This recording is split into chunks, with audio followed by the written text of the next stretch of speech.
warahmatullahi wabarakatuh.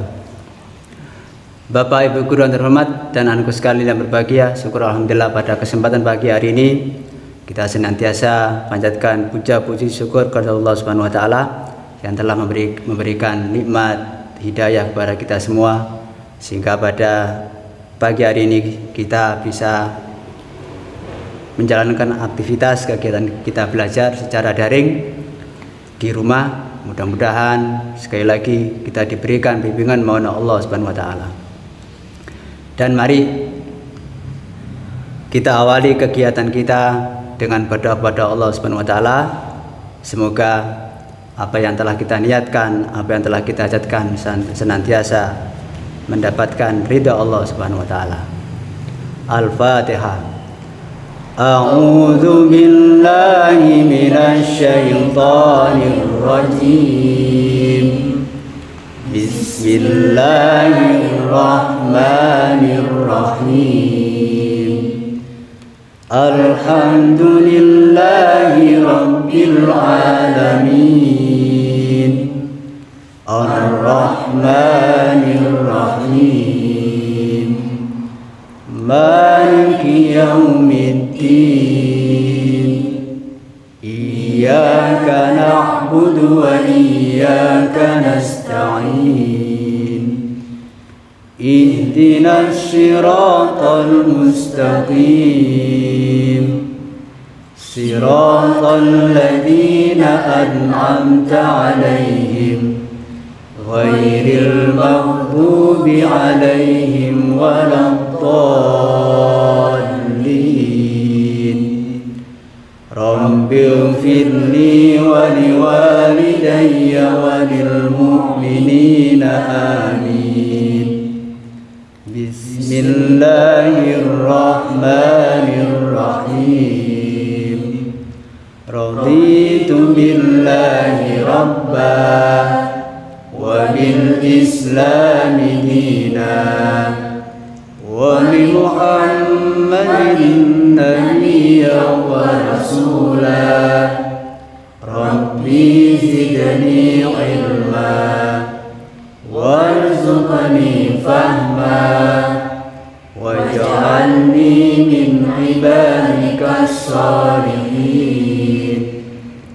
Rabbi ishrah li sadri wa yassir li amri wahlul 'uqdatam min lisani yafqahu qawli bi rahmatika ya arhamar rahimin.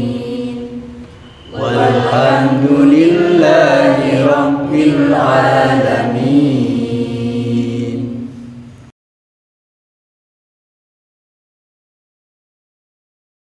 Baik, kita lanjutkan sebagaimana kemarin-kemarin. Lanjut, masih tetap kita pahami surat Muhammad.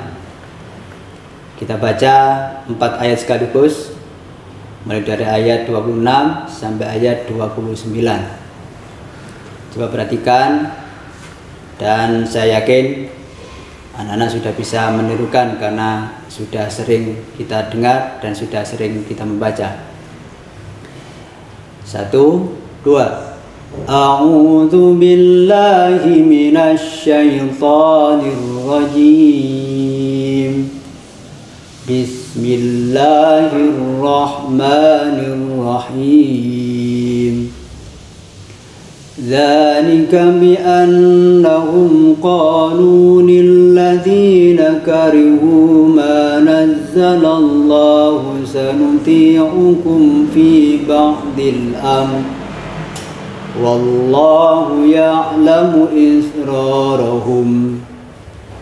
فكيف إذا توفتهم الملائكة يضربون وجوههم وأدبارهم ذلك بأنهم اتبعوا ما أسخط الله وكرهوا رضوانه فأحبط أعمالهم. أم حسب الذين في قلوبهم قرض أن لن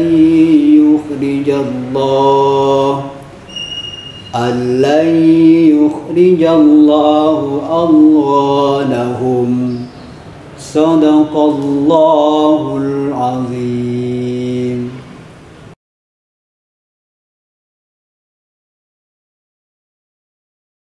Assalamualaikum warahmatullahi wabarakatuh.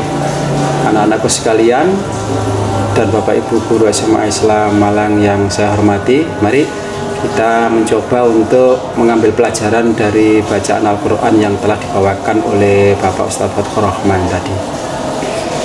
Langsung saja perhatikan ayat 26. Allah berfirman, A'udzubillahi minasyaitonirrajim, Bismillahirrahmanirrahim.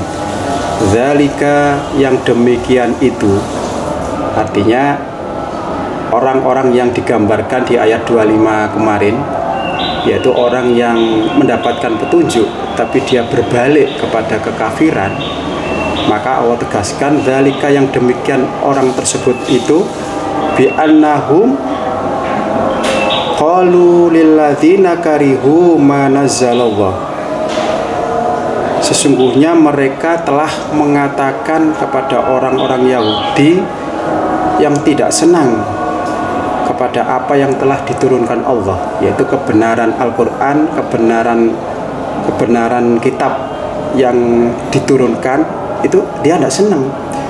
Sehingga sanuti'ukum fi ba'dzil amr, kami akan mematuhi kamu dalam beberapa urusan. Artinya orang ini berlaku seperti orang beriman, tetapi tidak penuh, sepertinya ngece. Jadi mengikuti kebenaran kitab yang diturunkan, dia mengikuti hanya sebagian. Nah, karena mengikuti sebagian, wallahu ya'lamu israrahum, tetapi Allah mengetahui rahasia mereka. Rahasia tipu dayanya itu Allah tahu. Ayat selanjutnya, fakaifa, maka bagaimana nasib mereka dalam situasi hati, pikiran, dan perbuatan yang seperti itu, idza tawaffat humul malaikatu, apabila malaikat mencabut nyawa mereka atau malaikat mewafatkan mereka, maka keadaan orang yang seperti itu, yadribuna, mereka memukul wujuhahum, muka mereka. Jadi menjelang wafat itu dipukul-pukul wajahnya. Wa adbarahum, dan punggung mereka.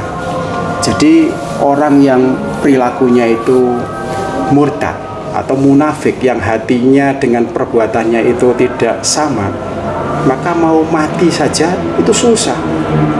Diperlakukan oleh malaikat dalam perlakuan yang tidak wajar, perlakuan yang kasar, perlakuan yang tak terhormat, sehingga membuat orang tersebut semakin terhina dari perilaku yang seperti itu. Dzalika, yang demikian itu, keadaan yang dia terima itu, bi'annahumut taba'u, karena sesungguhnya mereka mengikuti.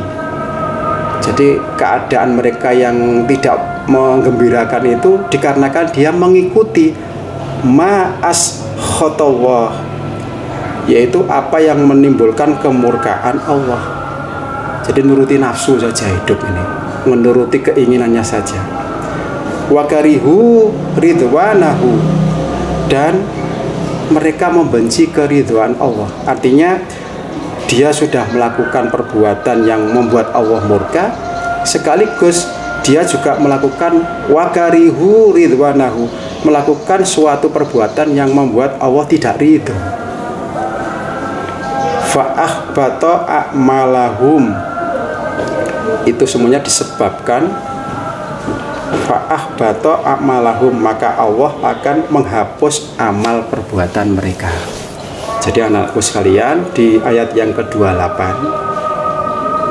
penyebab amal perbuatan dihapus oleh Allah itu dikarenakan perbuatan tersebut perbuatan yang tidak membuat Allah menurunkan rahmatnya, dan perbuatan yang dilakukan juga membuat Allah tidak meridhoinya.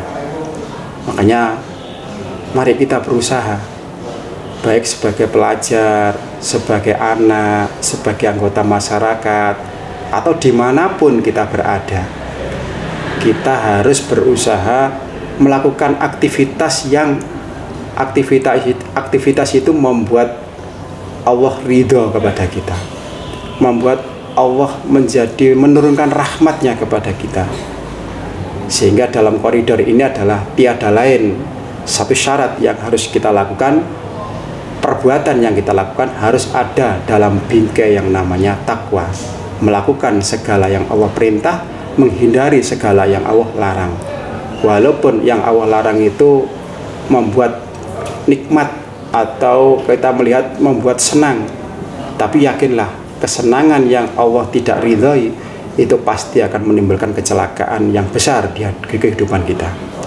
Ayat selanjutnya, am hasibal ladzina fi qulubihim maradun. Apakah orang yang dalam hatinya ada penyakit? Apakah orang yang mengira hatinya ada dalam penyakit itu? Alam yukhrijallahu adghanahum, bahwa Allah tidak akan menampakkan kedengkian mereka. Jadi di ayat terakhir, di ayat 29 ini, itu orang yang melakukan sebuah kesalahan tadi mengira orang lain tidak akan tahu tentang kedengkian yang dilakukannya. Tapi ingat, sehebat apapun orang menyembunyikan kejelekan, sehebat apapun orang itu pandai untuk berlaku baik, padahal di balik kebaikannya itu banyak kebusukan hati yang ada, pasti cepat atau lambat dia akan terketahui juga, dia akan terhinakan. Oleh karena itu kalian sekolah di SMA Islam Malang ini, selain kita ngaji dalam lisannya, juga kita ngaji dalam pikiran dan pemahaman, dan langsung kita berusaha untuk mewujudkan dalam perbuatan nyata. Itulah syarat yang paling utama dalam kehidupan, sehingga ketika kita mampu menggandeng tiga hal, tidak hanya lisannya yang ngaji, tapi juga pikirannya ikut ngaji, tapi ditambah perbuatannya juga mewujudkan dari hasil ngajinya, maka kehidupan kita pasti akan mencapai dunia hasanah dan akhirat yang hasanah. Itu yang bisa saya sampaikan. Mudah-mudahan anak-anakku semuanya, Bapak Ibu guru dan keluarga besar SMA Islam Malang selalu mendapatkan naungan, lindungan dari Allah Subhanahu wa Ta'ala untuk dijauhkan dari sifat-sifat yang murtad, sifat-sifat yang munafik, karena hakikatnya sifat murtad dan munafik itu juga tetap ada di pribadi-pribadi yang mengatakan dirinya Islam. Ini yang bahaya. Kalau orang kafir mudah kita ketahui, tapi kalau orang munafik kelihatannya dia Islam, tapi kadang perilakunya juga menggarai, nyerimpeti orang Islam, dan garai Islam itu menjadi jelek di hadapan orang lain. Itu saja, ada kurang lebihnya mohon maaf. Billahi taufiq wal hidayah wa ridha wal inayah. Wassalamualaikum warahmatullahi wabarakatuh.